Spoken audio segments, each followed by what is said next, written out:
할렐루야. 아멘. 저 오시면 되게 궁금한 게 있었는데 몽골 5월 달은 어떻게 좀 선선한가요? 선선하시죠? 여기 오니까 더우시죠? 5월이 이제 거의 끝나가는데 제가 옛날에 몽골을 갔을 때가 4월 말 5월이었거든요. 그때 눈이 왔었어요, 몽골에. 그 정도로 이제 위쪽에 있다 보니까. 근데 우리나라는 지금 이제 진짜 여름이 시작되는 것 같이 더워졌습니다. 저한테는 정말 힘든 계절이에요. 저는 땀이 많아가지고 여름을 그렇게 좋아하진 않는데 그래도 이 여름 우리 성도님들도 건강하게 또 잘 시작하시기를 주님의 이름으로 부탁을 드립니다. 여러분, 우리가 인생을 살아갈 때 중요한 것 중에 하나가 삶의 목적을 가지고 살아가느냐, 목적을 가지지 않고 살아가느냐, 이게 굉장히 큰 차이를 줍니다. 여러분, 다시 한번 제가 말씀드릴게요. 우리가 인생을 살아갈 때 삶의 목적을 가지고 있는 사람과 목적을 가지고 있지 않은 사람의 삶은요, 엄청난 차이가 납니다. 그럼 어떤 분들이 저한테 그런 얘기를 할 거예요. 목사님, 저는 삶의 목적이 분명히 있죠. 어떤 목적입니까? 물어보면 저는 돈을 많이 벌어서 부자가 될 겁니다 하는 사람도 있고요. 저는요, 교사가 제 삶의 목적입니다. 어떤 사람은 저는 이러이러한 사업장을 해가지고 이 사업장을 운영하는 게 제 목적입니다. 어떤 운동선수들은 제가 올림픽에 가서 열심히 해가지고 메달을 따는 게 저 인생의 목적입니다. 이렇게 얘기를 하는 분이 있을 수 있어요. 근데 여러분, 이 지금 얘기했던 이런 것들이 여러분 삶의 목적일까요? 제가 요즘에 여러분 아시는지 모르겠는데 JTBC에서 하는 드라마 중에 하나가 있는데 제가 하나 보여드릴게요. 모두가 자신의 무가치함과 싸우고 있다, 이런 드라마가 있어요. 이게 있는데 제가 이거를 보면서 거기서 막 큰 깨달음이 하나가 있어서 좀 잠깐 나누고 가려고 해요. 여기 보면 주인공이 있고 주인공의 형이 나오거든요. 그 사람은 무슨 일을 하냐면 여기서는 그냥 무직으로 살아가는데 원래는 시인이었어요. 시인, 아주 유명한 시를 잘 쓰는 시인이에요. 어느 정도로 잘 썼냐면 모든 사람들이 그 시를 읽으면 깜짝깜짝 쉬우면서 그 깊이가 있는 시 있잖아요. 그런데 그 사람이 그 시를 쓰기 위해서 국어사전을 3번이나 정독을 할 정도로 3번을 정독하고 시를 쓰니까 이게 시가 너무 좋다는 소문이 이제 막 나는 거죠. 그래서 어느 날 시 동호회 사람들이요, 이 사람을 불쑥 찾아온 거예요. 좋은 얘기 들으려고 찾아왔겠죠. 그래서 그 사람하고 이제 앉아가지고 밥을 먹으면서 어떤 동호 회원이 질문을 하는 거예요. 아니, 국어사전을 3번씩이나 읽으면서 시를 썼다는데 도대체 그 국어사전은 어디 겁니까? 요즘에 출판사가 워낙 많아서, 이렇게 물어본 거예요, 질문을. 자, 그랬더니 이 형이 그분한테 뭐라고 질문을 하냐면 국어사전을 읽을 정도로 시를 쓰는 목적이 뭐예요? 이렇게 물어본 거예요. 시를 쓰는 목적이 뭐예요? 했더니 이 동호회원이 뭐라고 대답하냐면 그거야 당연히 시를 잘 쓰기 위해서 아니겠어요? 라고 대답을 했거든요. 여러분, 이 대답 어떠신 것 같아요? 잘했다 생각하세요? 근데 제가 그 다음 형이 그분한테 질문한 걸 보고 제가 깜짝 놀랐어요. 뭐라고 질문을 했냐면 삶의 목적 말고요, 목표가 뭐냐고요. 목표 말고요, 시를 쓰는 목적이 뭐냐고요. 여러분, 좀 이해가 되세요? 이 사람한테 그 형이 질문했던 이 질문, 시를 잘 쓰는 것은요, 목표예요. 목적은 아닙니다. 여러분, 그럼 목적은 뭘까요? 그럼 목표는 뭘까요? 제가 오늘 제목을 그렇게 했잖아요. 목적과 목표를 헷갈리지 마십시오. 제가 그래서 인터넷에 목적과 목표에 대해서 나온 거를 좀 정리를 해봤는데, 보시면 목적은 인생의 큰 그림을 얘기합니다. 삶의 이유, 내가 살아가는 이유 있잖아요, 방향성. 근데 목표는 뭐냐면 그 목적을 달성하기 위한 구체적인 수단이 목표예요. 그래서 얘가 저렇게 나오잖아요. 목적이 행복한 사회를 만들기 위한 목적을 가지고 있어서 그것을 이루기 위해서 목표가 뭐냐, 연 2회 1년 동안 나는 봉사활동을 2번 이상은 꼭 참여해야지, 이런 목적을 두고 살아가는 거예요. 여러분 이제 좀 이해가 되십니까? 목적과 목표. 제가 서두에 그런 얘기 했잖아요. 목사님, 저는 목적을 가지고 있는데요. 돈을 벌어서 큰 부자가 되는 게 목적이고요. 교사가 되는 게 목적이고요. 사업장을 이렇게 하는 게 목적이고 금메달을 따는 게 목적입니다. 여러분 이게 목적일까요? 생각해 보면 목표입니다. 이런 것들 목표, 목적이 아니라는 거예요. 요즘에 반도체가 굉장히 잘 팔립니다. 우리나라 삼성전자, 하이닉스 이 반도체가요 엄청 잘 팔리고 그 하이닉스의 그 성과급으로 1인당 6억이라고 그랬나요? 예, 거기서 일하는 사람 6억이니까 엄청나게 벌잖아요. 그러니까 요즘 그 대학에 가려고 하는 그 고3 수능생들이요 어느 과를 많이 이렇게 지원하려고 하냐면 이제 반도체 학과, 특별히 이제 그 명문대에 있는 반도체 학과들을 들어가려고 열심히 공부한대요. 목표인 거죠. 목표. 내가 여기 들어가야 되겠다. 왜? 거기 들어가서 자 열심히 공부해서 들어갔어요. 명문대에 반도체 학과에 들어갔습니다. 그 다음에 뭘 원할까요? 열심히 해서 삼성전자와 하이닉스에 들어가야죠. 이제 자 들어갔어요. 그 다음엔요 삼성전자, 하이닉스 들어갔어요. 그 다음엔요 좋은 집을 사야죠. 좋은 차도 사고 좋은 사람과 결혼도 하고 자녀들도 잘 키우고 어디까지 가요? 이게 노후까지 잘 준비해서 잘 살아가는 게 다 이 모든 것들이 우리가 살아가는 우리의 삶이에요. 이게 이렇게 해서 이렇게 가고 이렇게 해서 이렇게 가고 이렇게 해서 이렇게 가고. 여러분 근데 이게 다 뭘 얘기하는 걸까요? 삶의 목표를 얘기하는 거예요. 삶의 목표.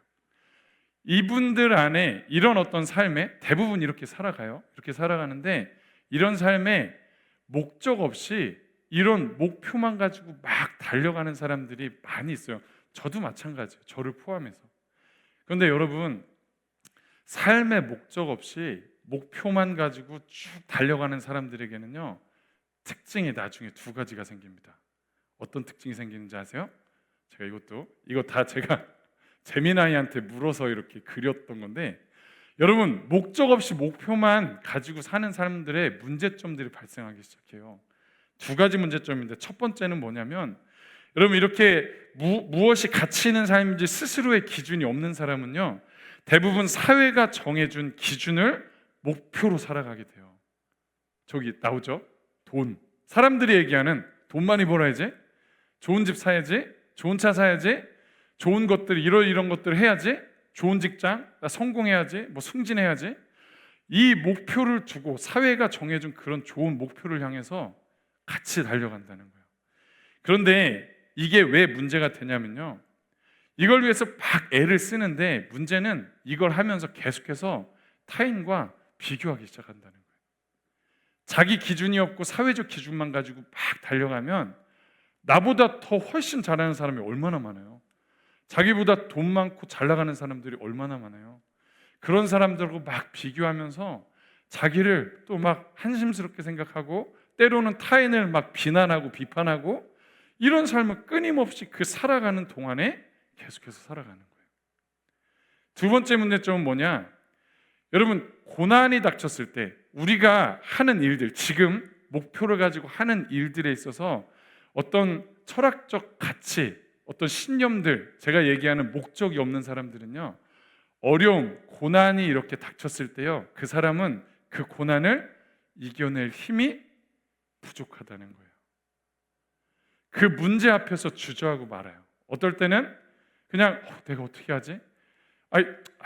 그냥 이거 하지 말자고 그냥 뭐 주저앉아 버린다거나 그것에 대해서 도전해서 할 만한 생각조차 없다거나 거기에서 그냥 무기력하게 주저앉거나 또는 자기가 열심히 뭔가를 하려고 하는 게 아니라 요행을 바라기도 합니다. 뭐 로또에 당첨돼서 대박 난다 그러고 그런 거 있잖아요. 나는 이렇게 해서 이렇게 했으면 좋겠다. 막 이런 것들만 상상하지 자기가 그 문제를 뚫고 나갈 만한 힘이 없다는 거예요. 이게 목적 없이 목표만 있는 사람들의 삶이라는 거예요. 여러분, 제가 왜 설교를 시작할 때 이 목적과 목표에 대해서 여러분들하고 얘기하면서 시작을 하냐면 우리가 이제 출애굽기를 시작했잖아요. 우리가 이 출애굽기 안에 있는 그 출애굽기에서 맨 처음에 이 출애굽이라는 성경을 맨 처음에 받아 읽었던 사람들이 있겠죠. 누구죠? 여러분, 이 출애굽기를 맨 처음에 받아 읽었던 사람들, 이스라엘 백성들이죠. 그 이스라엘 백성들 안에 이 똑같은 문제가 그들 안에 있었기 때문에 그래요. 저희가 이걸 알아야 출애굽기를 읽을 때 더 잘 이해가 됩니다. 그래서 오늘 하나님의 말씀, 이 말씀을 가지고 이제 읽을 텐데, 그러면 먼저 출애굽기에 대한 얘기를 좀 같이 하려고 해요. 이 출애굽기를 맨 처음에 들어 읽었던 사람들은 이스라엘 백성인데, 더 구체적으로 얘기하면 누구냐? 여러분, 창세기, 출애굽기, 레위기, 민수기, 신명기를 모세 오경이라고 합니다. 그런데 성서학자들에 의하면 대부분 뭐라고 주장하냐? 이 5권의 모세 오경은 모세가 기록했다고 이야기를 해요. 그리고 이 모세 오경을 맨 처음에 받아 읽었던, 들었던 사람은 누구라고 얘기하느냐? 자, 여기 보시면 이스라엘 백성들이 출애굽을 하잖아요. 저쪽 애굽에서부터 출애굽을 해서 시내산을 거쳐서 광야 38년을 지나서 어디까지 갔냐? 모압 평지라고 제가 떠났잖아요. 모압 평지. 모압 평지에서 이제 곧 어디로 들어가게 되냐면 가나안 땅을 들어가서 전쟁을 해야 돼요. 이스라엘 백성들이 저 모압 평지에 약 6개월 동안 모여서 있는 거예요. 자, 이때 이스라엘 백성, 저기 모압 평지에 모여 있던 이스라엘 백성에게 이 모세 오경이 기록되어서 그들에게 들려졌다라고 성서학자들은 대부분 이야기해요. 여러분, 제가 이 이야기를 하는 이유는 중요하기 때문에 그래요. 여러분, 한번 생각해 보세요. 저 모압 평지에 모여 있는 이스라엘 백성들은 어떤 사람들이었냐? 생각해 보면, 여러분, 출애굽할 때 애굽에서 나왔던 1세대들이 있잖아요. 1세대들은 다 어디서 죽었죠? 광야에서 다 죽었어요. 그죠? 38년 광야에서 다 죽었어요. 그러면 저 모압 평지에 딱 모여 있는 사람들은 누구냐면 애굽에서 탈출할 때 20세 미만이었거나 광야에서 태어난 사람들입니다. 이해가 되시죠? 자, 모압 평지에 모여 있던 사람들의 특징은요, 애굽에서 탈출할 때 20세 미만이었거나 광야에서 태어난 사람들이에요. 여러분, 그들의 특징이 뭘까요? 그러면 2세대, 3세대죠? 2세대, 3세대 특징이 뭘까요?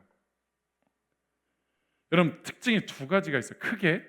첫 번째 특징은 뭐냐? 하나님에 대한 지식이 별로 없었다는 거예요. 우리가 생각할 때는 이 광야에서 뭐 불기둥 구름기둥 보고 만나와 메추라기를 경험하고 전쟁에서 승리하고 뭔가 하나님이 물이 나게 하시고 여러 가지 기적들을 봤다고 해서 하나님을 잘 알 것 같잖아요. 아니요, 그거는 그냥 경험했을 뿐이지 그들 안에는 하나님에 대한 지식이 없었어요. 하나님에 대한 지식이. 아브라함 때부터 하나님이 아브라함과 약속을 하시고 선택하시고 말씀하신 이런 어떤 말씀들은 어떻게 다 전해진 거죠? 구두로 전해지는데 이게 잘 전달이 됐을까요, 여러분? 애굽에서 430년 동안 다 종살이한 건 아니지만 100여 년 동안 종살이를 하면서, 그리고 광야 38년을 지나가면서 이들에게 하나님에 대한 이야기가 얼마나 잘 전달됐을까라고 생각할 때 하나님에 대한 지식이요, 제대로 전달이 안 됐습니다. 하나님이 누구신지, 하나님이 왜 이스라엘을 선택하셨는지, 아브라함과 무슨 얘기를 하셨는지, 우리를 통해서 뭘 하길 원하시는지, 뭔가 하나님의 그 성품과 그 능력과 그 지혜와 하나님의 뜻과 계획에 대해서, 그리고 자신들이 존재하는 이유에 대해서 이들은 전혀 몰랐다고요. 하나님이 2, 3세대 특징 첫 번째요. 두 번째 특징은 뭘까요? 가나안 정복에 대해서 두려움을 가지고 있었어요. 두려움.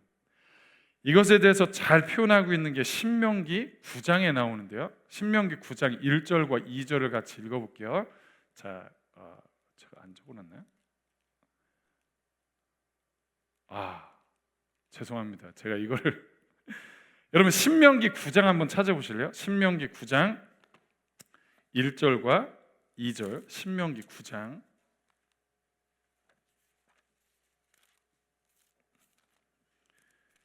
없으신 분들은 제가 읽어 드릴 테니까 한번 잘 들어보세요. 신명기 9장 1절 2절입니다.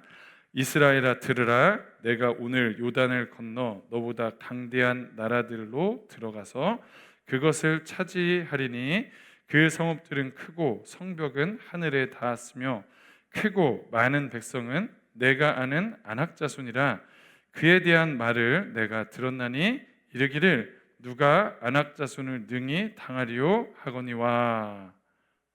아멘. 특별히 여러분 2절을 한번 제가 다시 읽어드릴게요. 2절 크고 많은 백성은 내가 아는 아낙 자손이라 그에 대한 말을 내가 들었나니 이르기를 누가 아낙 자손을 능히 당하리요 하거니와. 아멘. 여러분 여기 모세가요 얘기하는 거예요. 가나안 땅에 들어가면 누가 있다고요? 성도 크고 높고 거기에 가면 아낙 자손 같이 막 기골이 장대하고 싸움도 잘하는 사람들이 있는데, 자 여기 그런 말 있잖아요. 내가 들었으니 내가 들었나니라고 그랬잖아요. 내가 진중에서 이렇게 들어보니까 너희들이 뭐라고 얘기하고 있냐면 여기 아낙 자손을 누가 당하리요. 그죠? 모세가요 이스라엘 백성 안에서 들리는 소리가 있어요. 그 소리를 들어봤더니 야 우리가 가나안에 들어가서 어떻게 저들하고 싸워서 이기겠냐. 야 아낙 자손도 있대. 성이 엄청 크대 높대.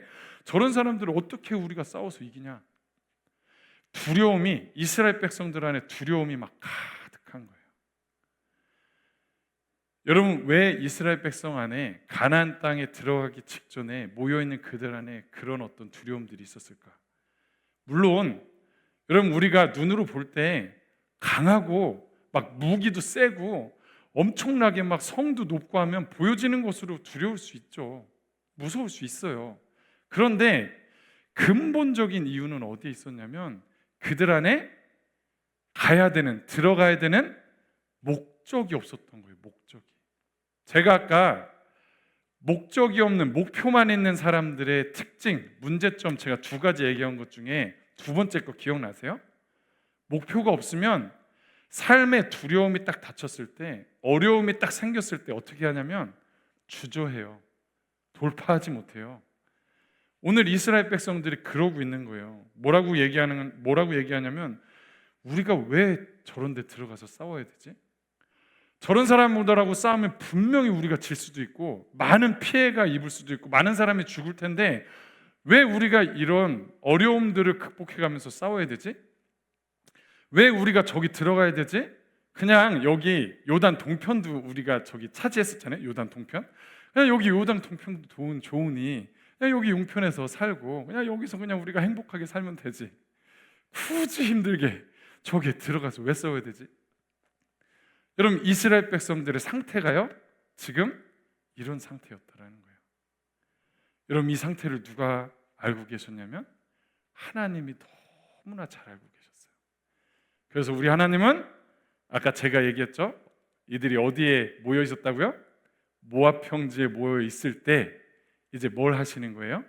창세기, 출애굽기, 레위기, 민수기, 신명기 이 모세오경을 모세를 통해서 그들에게 가르쳐 주시는 거예요. 여러분 이 5권에는 뭐가 기록되어 있을까요?